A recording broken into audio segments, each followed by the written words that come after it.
whether it was creating the world's most affordable car or leading one of India's most revered empire into the global spotlight. He did it all with grace, humility, and unshakable integrity. But perhaps his greatest contribution lies in what he gave away through the Tata Trusts. His impact ripples through villages, hospitals, schools, and mind, lifting lives silently, powerfully, and purposefully. TEDxBistupur was envisioned in this very spirit, a tribute to courageous thinking, to ideas that disrupt, to conversations that build, to dreams that dare. And so, with humility and reverence, we offer a short poetry for a man who dared to think differently. Ratan Tata. He dreamt of steel, yet touched the skies with gentle strength and humble eye. His vision lit a million minds. In silent deeds, his truth one finds. A heart that gave, a will that led. With every step, new path he tread. A noble light in times unsure, his legacy shall forever endure. As a tribute to his legacy, each of our notable speakers will receive a handcrafted terracotta memento engraved with a portrait of Sir Ratan Tata, lovingly created by the Swachhata Pukare Foundation. And ladies and gentlemen, with now hearts stirred and minds open, it is my absolute pleasure to welcome on stage the Master of Ceremony, Mr. Arun De Silva. Lovingly and fondly, we call him as Patrick. He can perfectly blend passion with logic, an engineer by profession and a musician by passion. He will guide you through the wonders and wisdom of the revolutionary spark, TEDxBistupur, and let the conversations begin. Thank you so much.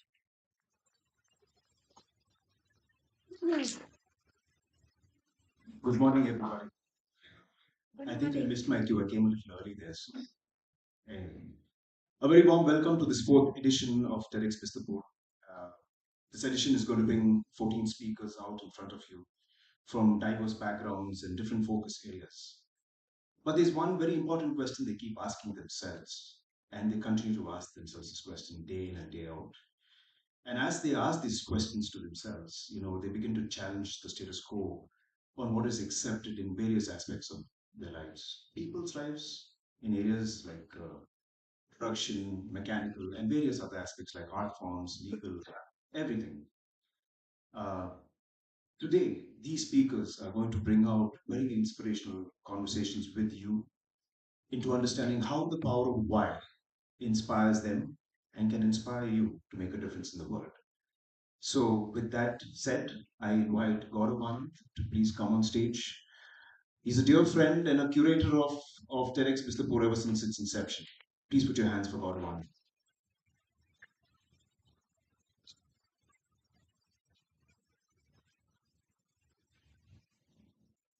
Namaskar, Johar, Sat Sri Akal.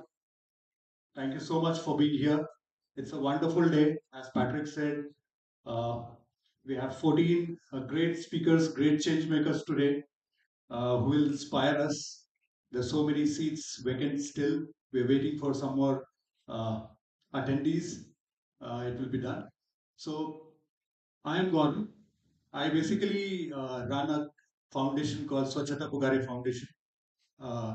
By passion, profession, and education, I'm an environmentalist. So I work for water, waste, air, soil, energy. While cleaning the river, we saw that we are cleaning river every weekend without fail. But still people fail to, they keep on polluting river. What we can do? So TEDxBistupur is the outcome of that, where we spark the conversation, invite people to share their ideas, and some of these speakers will address the urban challenge related to Jamshedpur, and we look forward to that. And I'll not take that much of time. So let's start the day and welcome to you all. Thank you so much.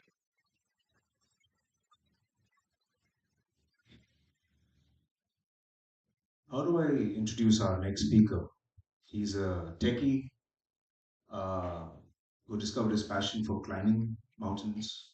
He climbed Mount Everest and saw so many things open in his life, from discovering all about himself and things about himself that he didn't know, to understanding how he could make changes in his life. I would like to welcome Sunil Nataraj on stage, mountaineer, techie, and an ardent speaker, speaking from the heart.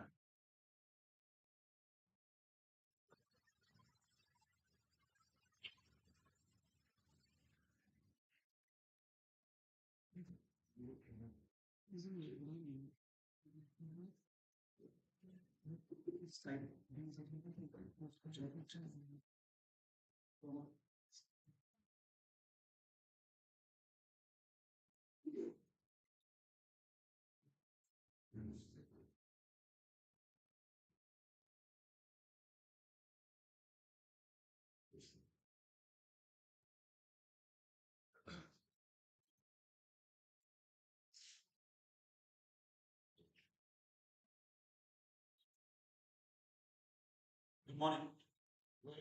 Good morning. Good morning.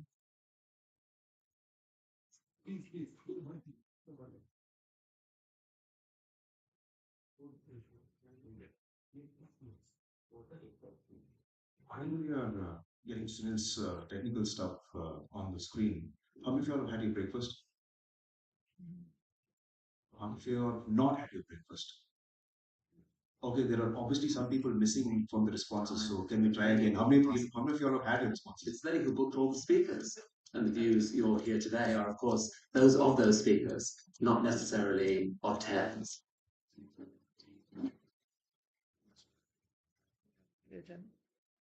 Feels odd to keep standing here. And it makes me forget.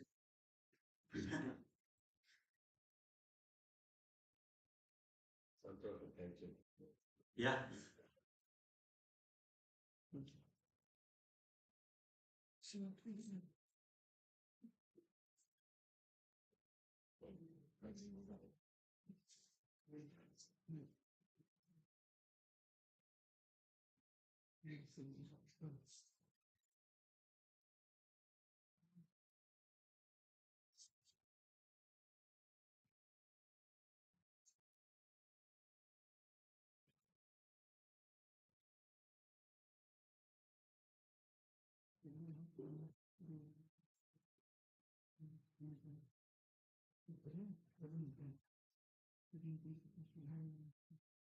Sunil, not your area of expertise. No.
So when you when you talk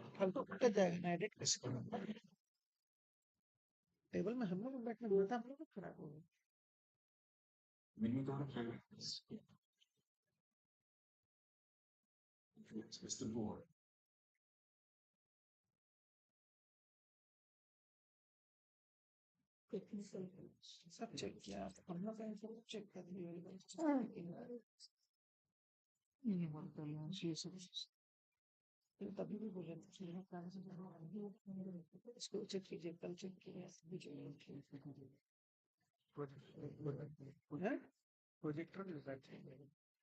so how do you thought of this explanation, TEDxBistupur, the female power required? What made you choose these speakers? What made you reach out to these particular speakers? So, Putting you on the spot, okay, so yes. So when we start selecting or identifying speakers based on the theme, we see who connects those dots, which actually reaches to the theme most nearly. So all these speakers, whomever we have identified, right. not selected, I cannot go into Yeah, use the word selected. I'm curated. Let me Yes, curated. It's really wonderful, and the people from Jamshedpur, whoever is here today, will definitely get benefited out of it. What vision do you see as possible through this initiative in the near future with these curated speakers? What is your vision? Vision is to have a cleaner, greener, and a healthier future for everyone. We talk about sustainability. So, sustainable future is the need of the hour.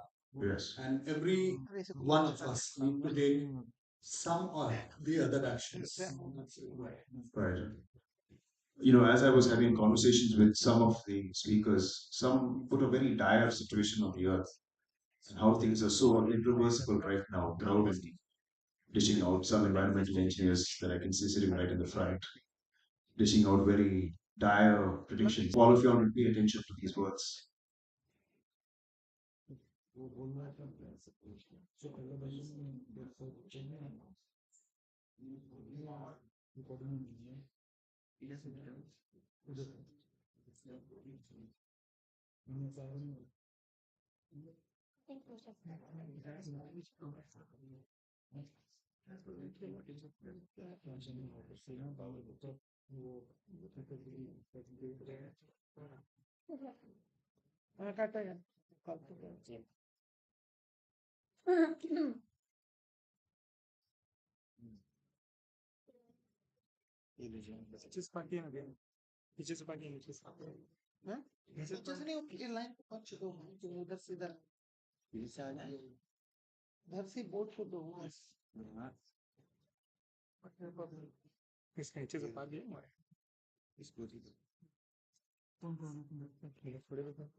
So, Sunil, as we wait for your presentation to come,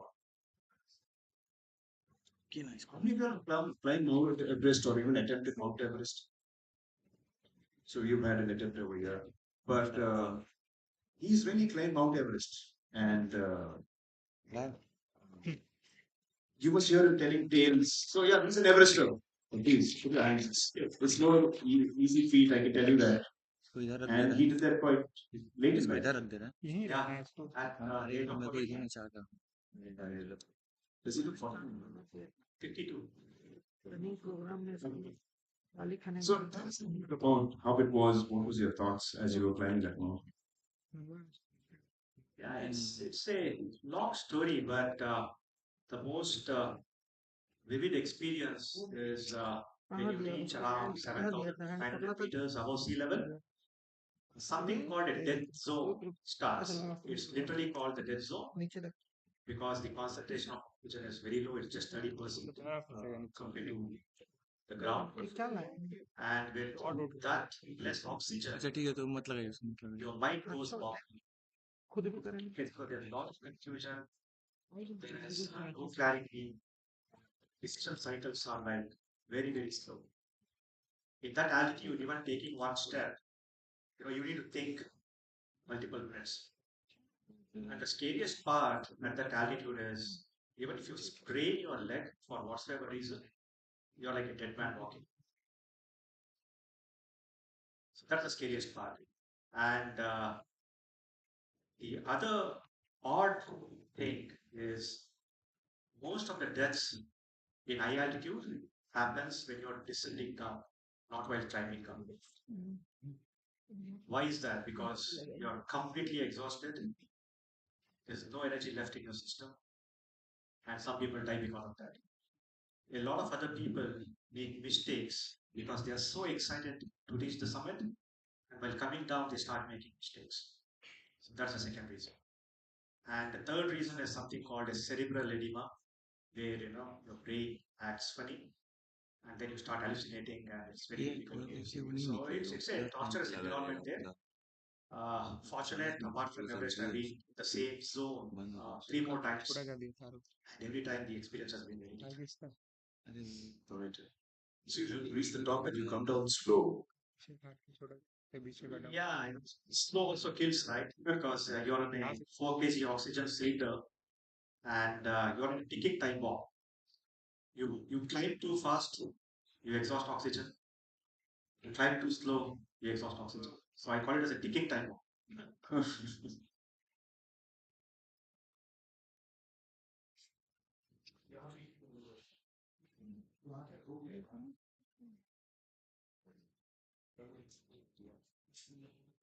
So why did you climb Mount Everest? I will reserve that for the. So you know what's coming.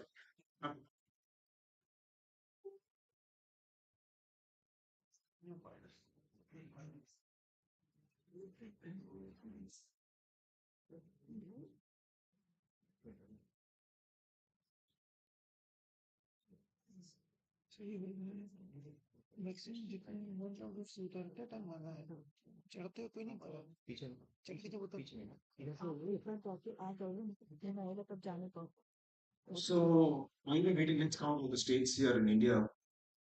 If somebody can just start off by saying where are you from? I'll start off and say I'm from Bangalore, Karnataka. Anybody else? Start from that end, right to the back.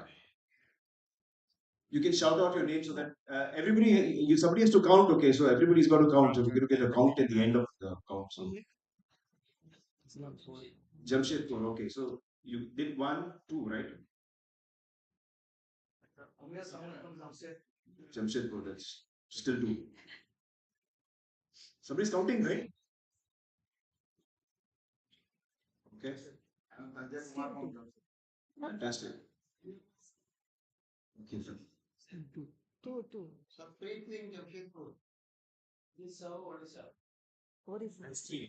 Orissa where? Jajpur. Jajpur, Orissa. So that's 3 of you guys. Difference is sorry.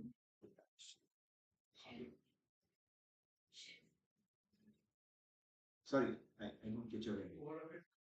Where did you say you're from? The white shirt. But you're not paying attention, no? Sorry. Good, but where are you from? Fantastic. So all the Jamshedpur have occupied all the back seats, by the way, have you noticed? Orissa wanted to get along with Jamshedpur, and he's gone up there. Okay, next. Start. Jamshedpur. Fantastic. So that's four now, right? Fantastic. Sovan Patra from Jamshedpur. Sorry? Sovan Patra from Jamshedpur. Little louder, okay? Everybody has to hear you, okay? Jamshedpur. Jamshedpur. Still four. Mumbai, Maharashtra. Five. Fantastic. Shekhar Roy from Jamshedpur. Fantastic. C.H. Nisha Wani from Jamshedpur. Fantastic. Vidit Pandey, Jamshedpur. Still five, sir.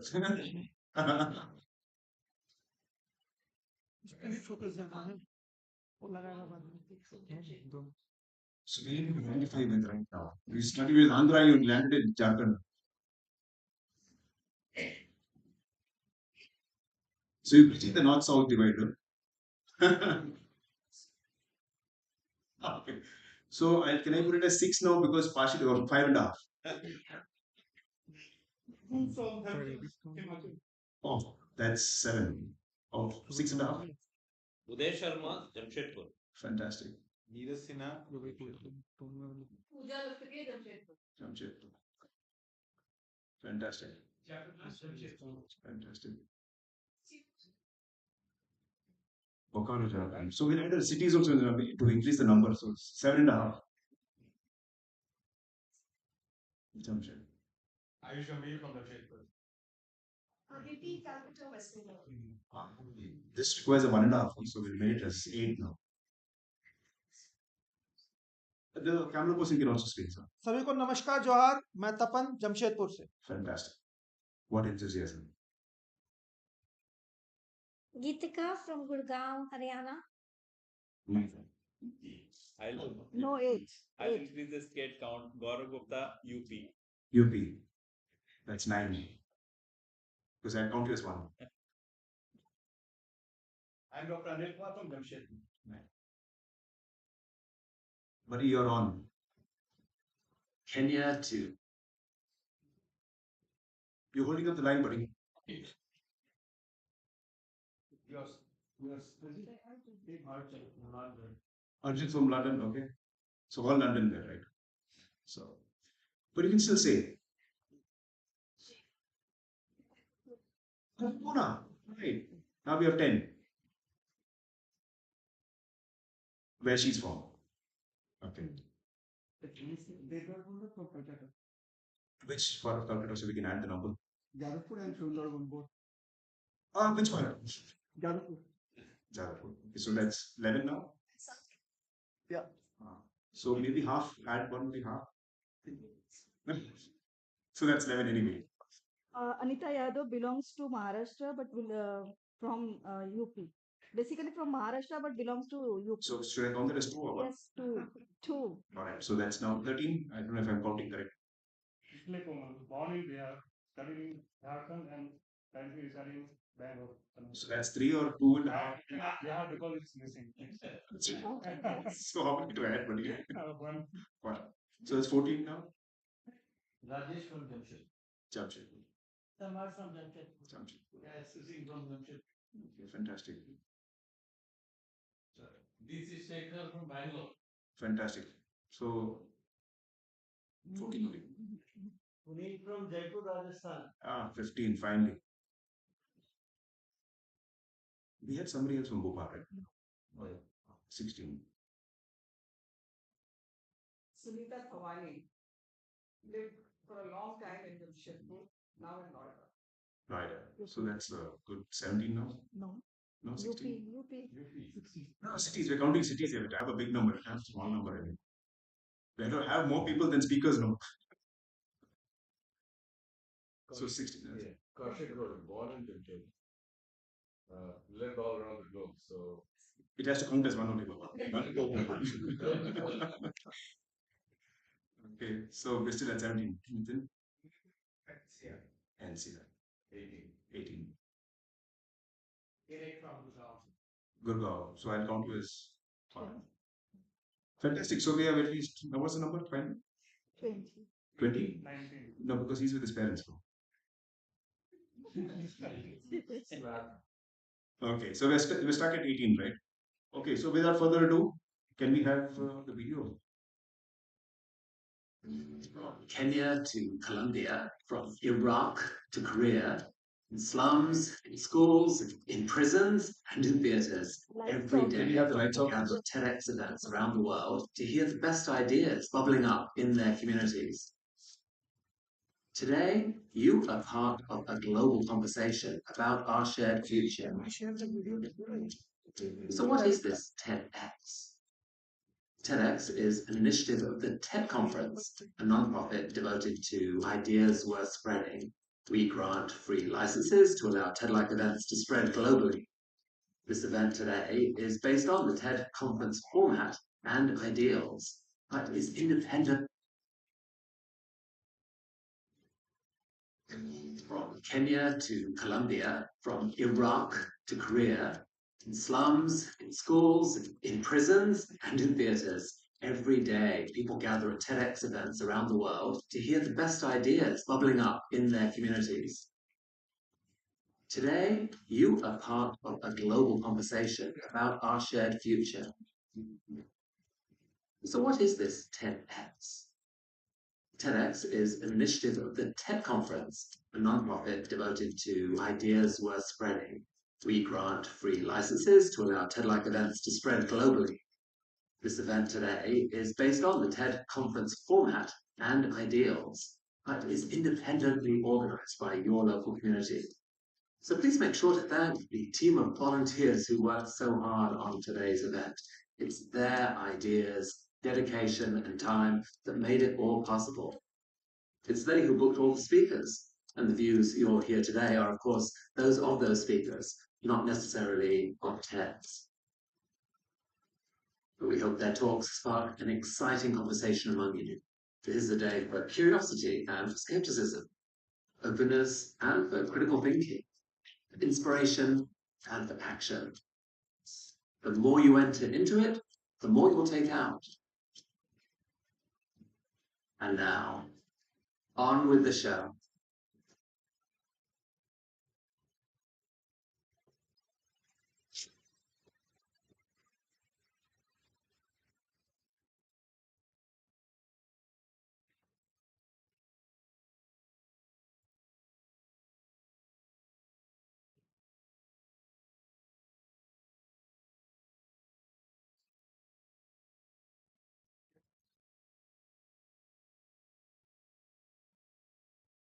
Morning.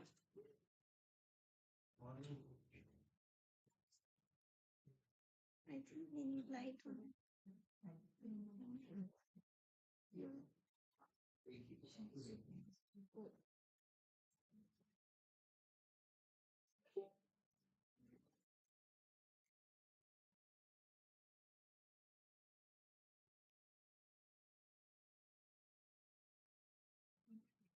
Imagine a supercomputer wired to your brain, running non-stop. Data is pouring in, thoughts are firing, ideas clashing, and it's all happening non-stop. At the same time, your phone rings, you answer, it's your friend. But suddenly, 10 more voices cut in. Everybody is talking, different conversations, different topics, and you want to focus, but it's chaos. This is my brain, every moment, every day. And still, I managed to climb Mount Everest. I was diagnosed with attention deficit hyperactive disorder in my late 40s. And until then, I didn't know why I didn't fit in. I couldn't understand why everything felt so hard. I used to blame myself for everything, and I blamed destiny. People say, find your purpose, and everything else will follow. Sounds easy, right? I tried. But what if you can't focus enough to find it. As a kid, I didn't laugh or smile enough. I couldn't sit still, couldn't focus, couldn't connect. I used to hide under tables to avoid people, and toys would just hold my attention for a few minutes. In school, I was a daydreamer. Low marks, no friends, and a constant thought that I didn't belong. Teachers labeled me useless, parents compared me with other kids who were performing well, and I was drowning in my own ocean of thoughts. As I grew up, it didn't get any easier. I struggled in my job because routine felt like a prison. I loved big ideas, but I wouldn't take action. I jumped from job to job, hoping to find that next challenge, and I knew I was out of sync. But something was about to change. August 2011, a rainy morning in Kathmandu, I was waiting to board a mountain plane, very excited to see Mount Everest from the sky. The flight got cancelled, and at that point of disappointment, a very unusual thought struck me. Why should I see Everest from a plane when I could see the world from its peak? It sounded impossible, but it gave me goosebumps, literally. But just like my other wild thoughts, I ignored this one and moved along in my life. But this thought continued to follow me. In 2013, 2 years later, this thought resurfaced, and this time something clicked. Instead of ignoring it, I felt a need to take action. And just that thought to act gave me the energy to take that next step forward. There was a shift in my mindset. I started to envision what it would take to stand on the summit of Everest. I started identifying my limitations and what I could do to overcome. Everest is not something that you think and go about doing it. I wasn't ready. So I had to break this big endeavor into smaller projects, and each project designed to make a significant impact in my life. But the most important thing is I'd taken the action, and that did what motivation couldn't. It started to transform my life. Everest isn't cheap, and in 2013, I was neck deep in debt and stuck in a job that I didn't like. I realized that managing teams was not my strength. But give me a problem, I would zoom out, look at the big picture, and identify solutions that many missed. So I took a very bold step. I quit my leadership role and moved into business development. And this shift caused a transformation.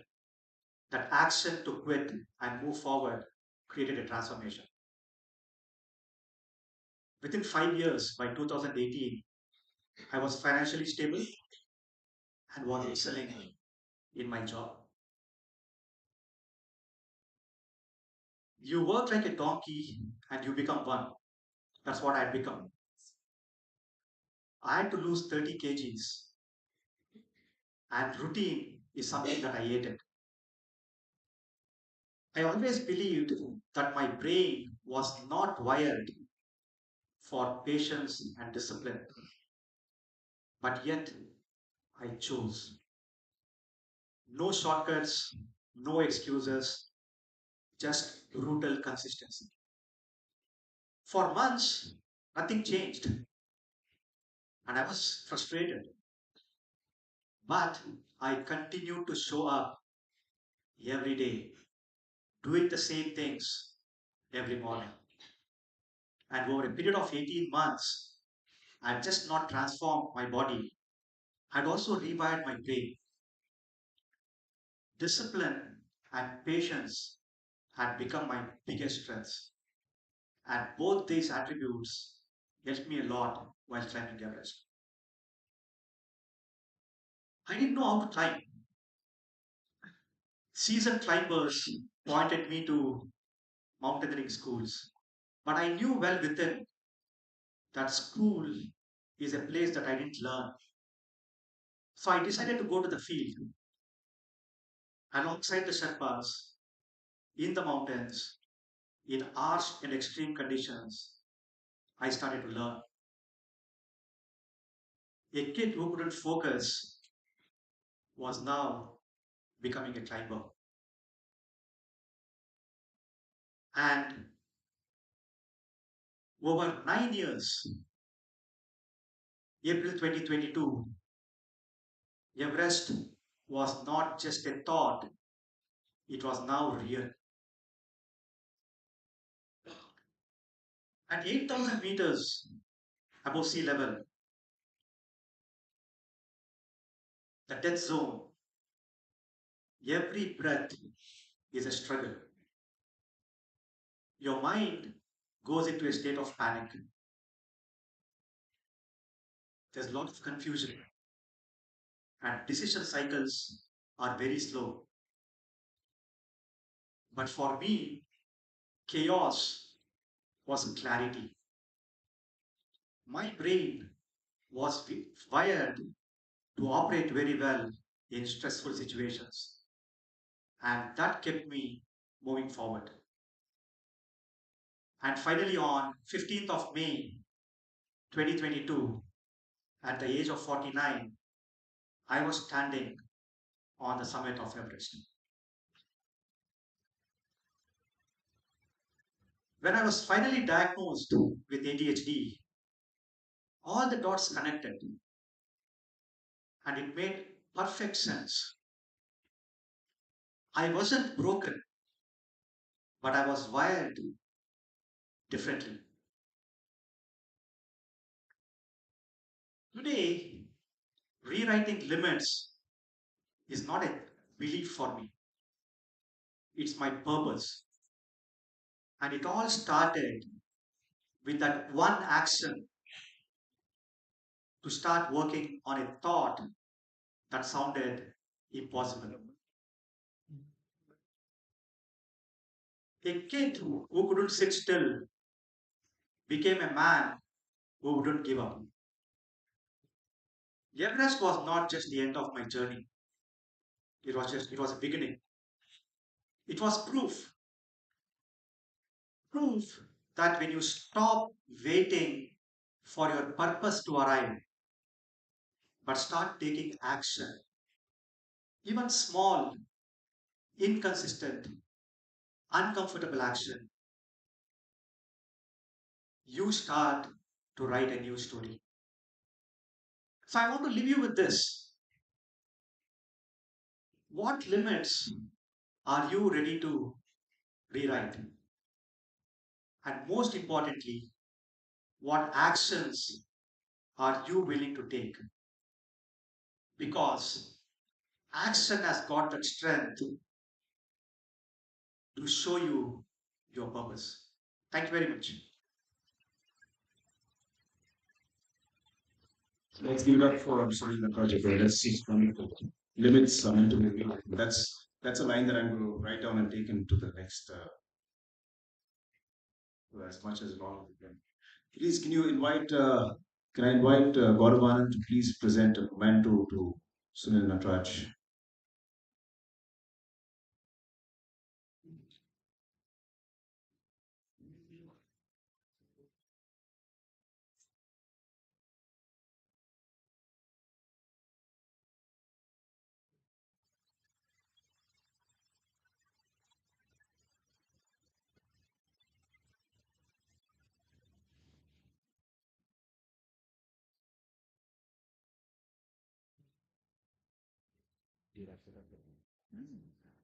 Our next speaker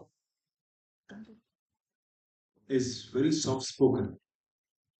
And as you see him coming on stage, you'll understand why he's soft spoken. He oozes compassion, kindness. And he's made that into a way of living, right? He's brought that into his way of living. And he's a global humanitarian. He's a prolific author. And he started many organizations that are making differences in people's lives. He's a Prime Minister awarded uh, unique individual. I would like you to put your hands together to welcome Hanuman.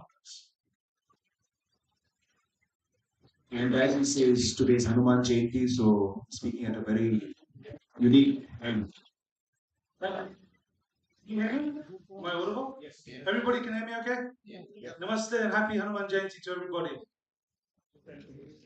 Okay, great. Hopefully we don't have any. Thanks. Okay.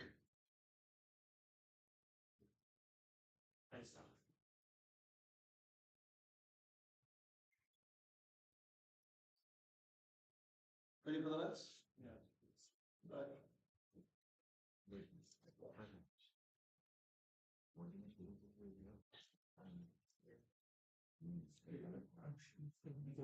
Sit to wait for the lights. Are we good? Okay. Namaste everyone. My name is Hanuman Das and I'm from an organization called Go Dharmic. And it's a great pleasure to be with you here today. And I want to bring to your attention something that I feel is super important. Why love is the most powerful force in the world. And this is not something that we teach our children in school. It's not something that we explore enough. It's not something that we talk about enough to our family members, to our loved ones, to our friends. When was the last time you told your friends that you love them? Or your family members? This is super important. Why love is the most powerful force in the world. And why it's moved me into action. And why I hope it will move each one of you and all of us to make it the most profound and important principle of your life. Okay, first I want to tell you about a little story about something that happened to me and my family in 2008. We had a terrible burglary in our home. There was a group of thugs that came running into our home. My father was ambushed as he came into the house, smashed to the ground.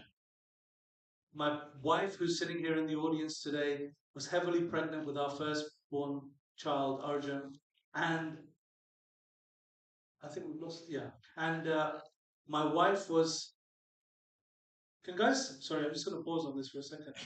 Is it okay? You can see it? Yeah. My wife was at home, heavily pregnant with our firstborn child, 7 months pregnant, and they tied her up. My father was bashed. The weapon that you can see here, I was smashed on the back of the head with it. There was blood all over the floor.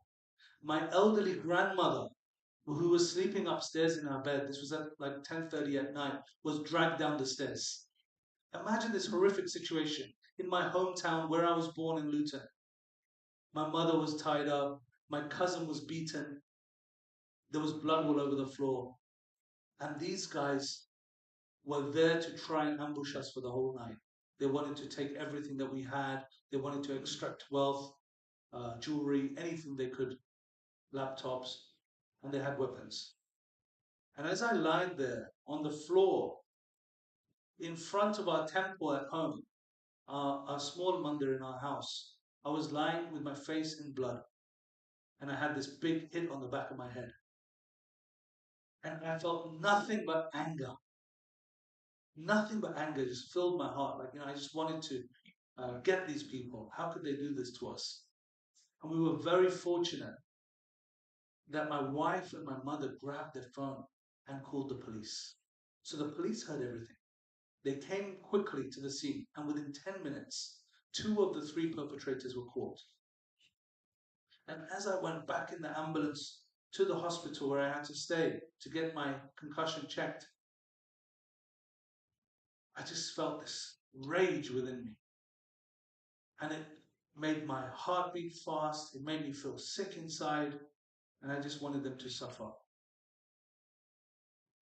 But then a few months later, something happened. We went to the court where the adjudication of these criminals was taking place. And as I looked them in the eyes, I could see nothing. It was cold, like looking at a zombie or a ghost. There was nobody there in their eyes. Those people were completely disconnected and lacking love. And although I felt that anger, when I looked behind me, one of the criminals' father was sitting there. And he had tears coming out of his eyes for his son. At that moment, my anger softened. I felt some compassion for that father, that he is going through something with his son who's lost, disconnected. He's no longer there. I could feel it. And that compassion, I want to argue, is the essence of what makes us who we are. So I was very happy. I was working as a trader, family life very good, financial markets were successful. But then I came across a wonderful spiritual teacher by the name of Ram Dass. He was formerly known as Richard Alpert. And Richard Alpert spent time with Neem Karoli Baba, who said love is the strongest medicine. It's more powerful than electricity. Richard Alpert really intrigued me because I was coming from an Indian background. But I grew up in the UK. My mother was also born in the UK, so we spent multiple generations out. So I didn't have this interest in Indian philosophy or Indian traditions really that much, just beyond what we practice at home. But Richard Alpert was a senior professor at Harvard University, the highest seat of academia in the world. And he said, you know what? At Harvard, we're just as neurotic as everybody else. And everyone looks to us as to how we should think, how should we think in the mind. But he said, India has the maps of consciousness that can heal the world. And he got that when he spent time with this great saint named Karoli Baba, whose love and compassion truly moved him.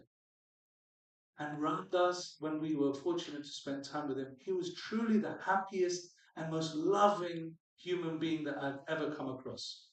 Nobody, no matter how successful a person I've met in the financial markets, was ever coming close to that happiness, that love. It filled his heart with joy.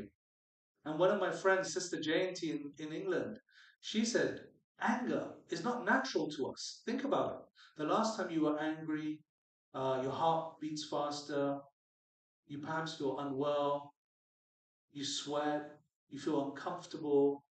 But when you feel love, you feel happy. You feel calm. The heart becomes at rest. And so being in that most natural, loving state is so crucial for us. I really don't like watching Indian news channels, actually, that you see people shouting at each other, trying to speak on top of one another and getting really riled up and angry.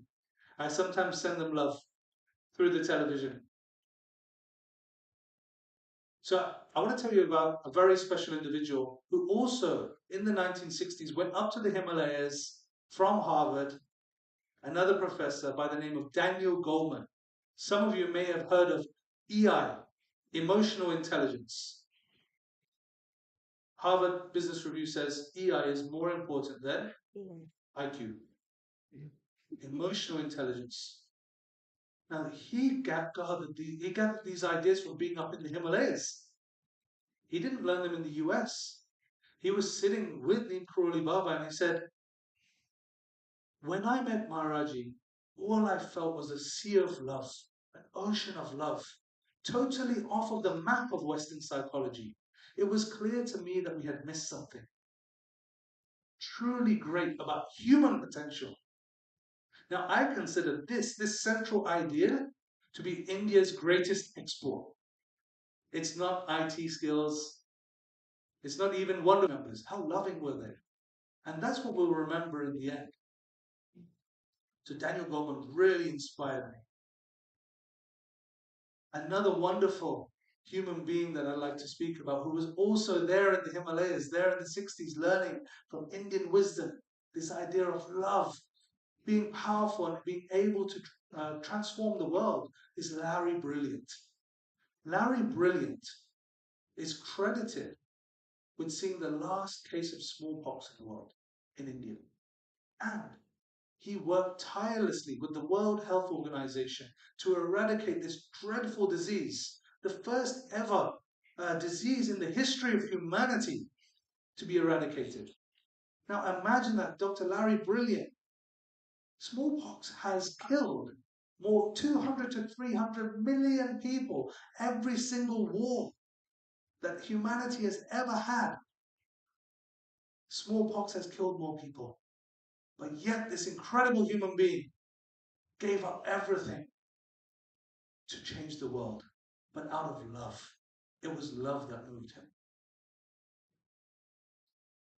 Now, it's not just a modern phenomenon. It's not just something from these amazing people like Ramdas, Larry, Daniel Goleman, who came to India to learn this wisdom to then go and execute in the world. I'm deeply inspired by it. If we look at Ashoka, the great emperor of India, and we see these edicts all over India, which really we only knew about from the last few hundred years, what the meaning of those were. And these wonderful edicts that Ashoka, when he was ruling, put all across the country. And today there are many billionaires we know, like some of them on social media platforms without naming them. They talk about being inspired by great emperors like Genghis Khan. But I wish that people will learn more about Ashoka, because after he killed so many people on the battlefield of Kalinga, he said, now we should work for love. This is one of the words from his edicts. I have made the following arrangements for the welfare of all living beings.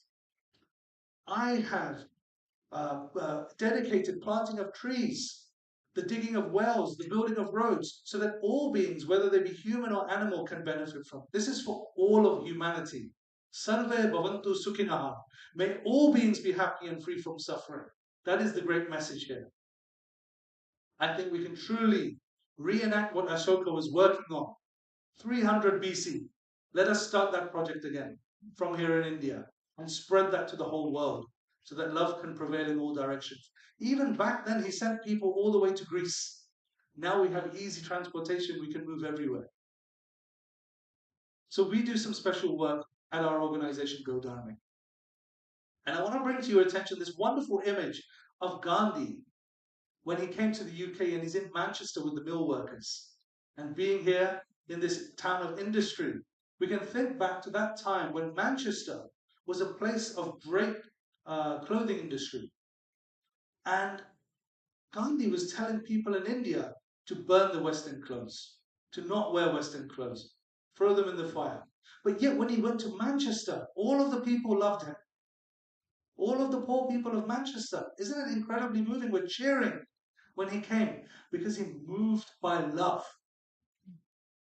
He moved by love, and they were transformed by that feeling. It's so incredible. So every year we have groups of people who cycle the Salt March route from Ahmedabad to Dundee every December, and they do it for the environment, just like he did when he made salt to tackle that incredible tax law that crippled so many people. Now, this is what we need to do. And one of the great Gandhians, Vinoba Bhave, who many of you know, walked throughout the whole of India barefoot, just pleading with the rich to give some land to the landless and help support them so that they may also grow crops and thrive and survive. I read that even criminals placed their weapons at his feet. Such was his incredible power of love.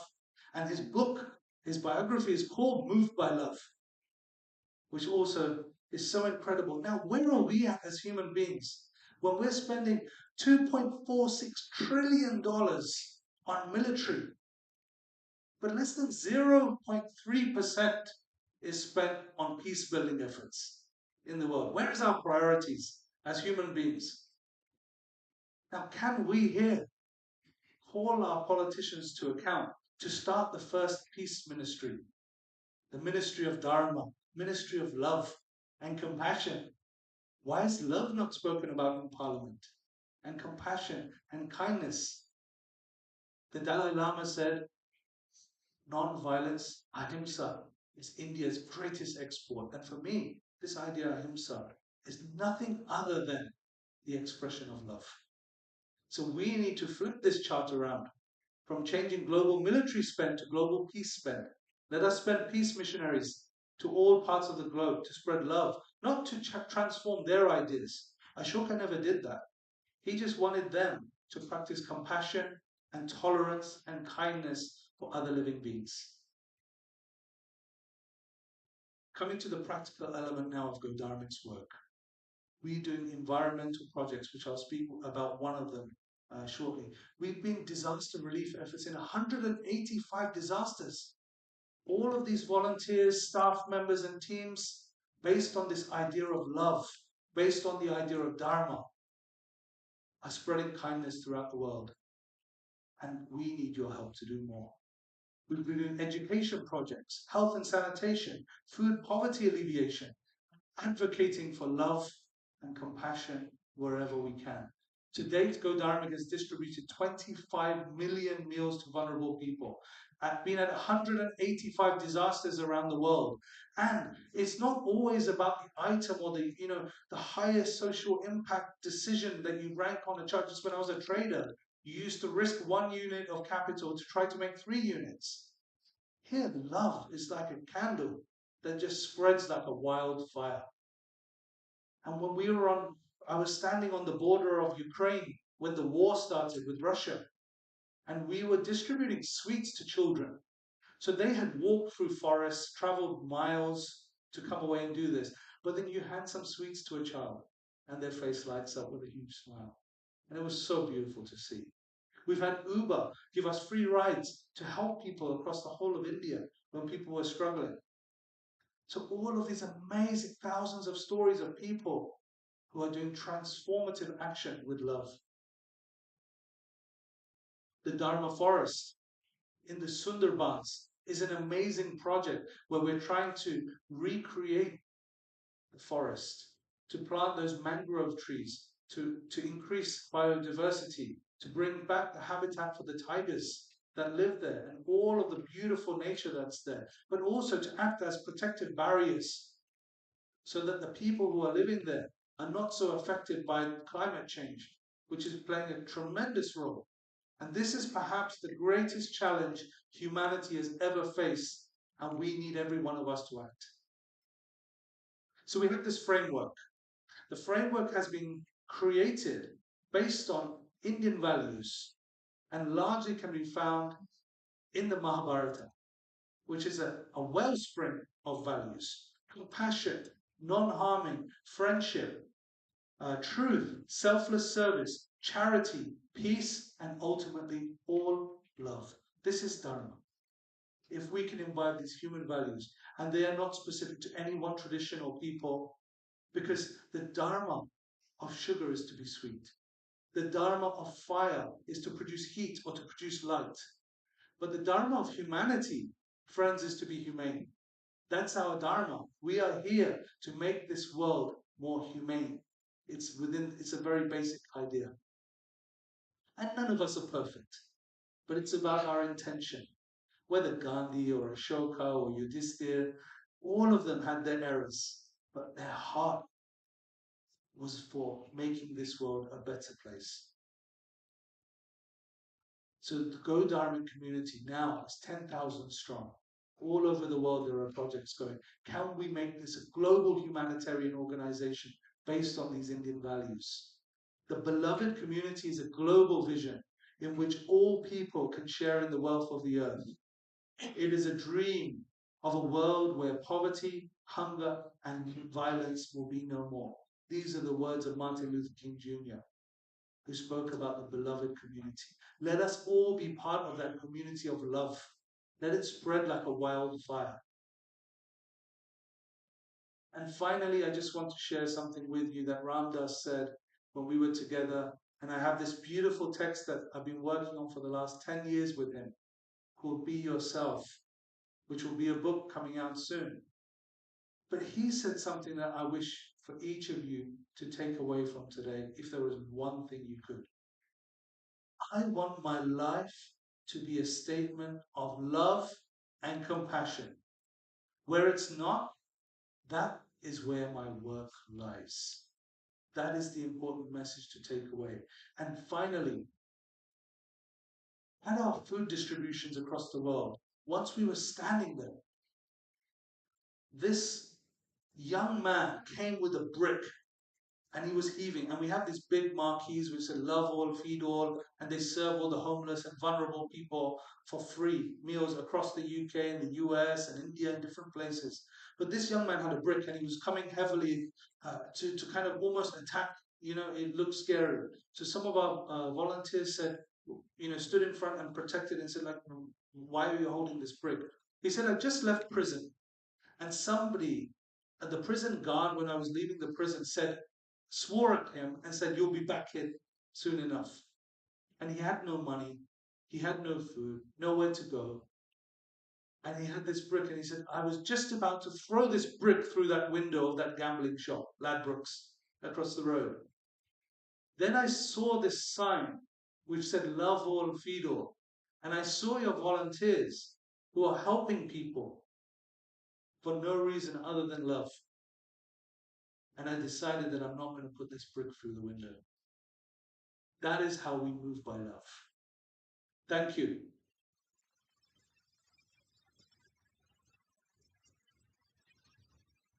Hanuman, you just made Hanuman Jayanti all over. One thing that I want to take away from your conversation is you see the world very differently when you look at it with love. And that's very obvious with the young man who came and possibilities change. And even for the person that you love, possibilities change. So thank you very much for sharing that powerful story. Thank you so much. I'd really love to call Vinay Pandey to come on stage and present the memento. I'm not going to let you go yet. Thank you. Thank you.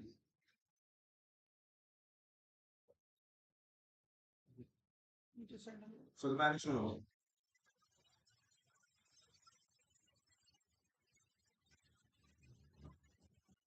Thank you, Hanuman.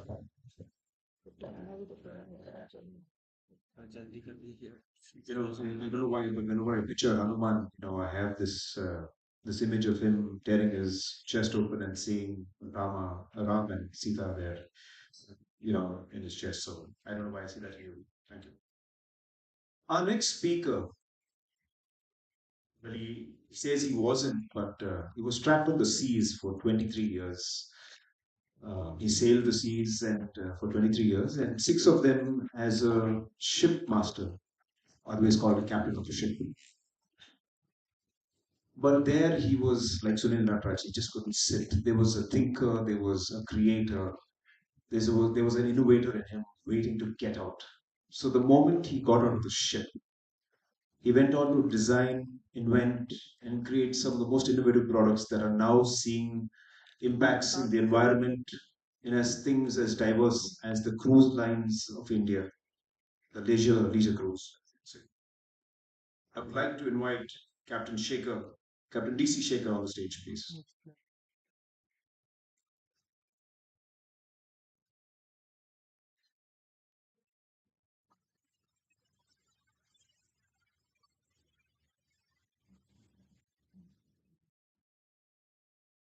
Hello, can you hear me? Yeah. First of all, a big thanks to Swachhata Karya Foundation. Wonderful people, very gracefully they took care of us.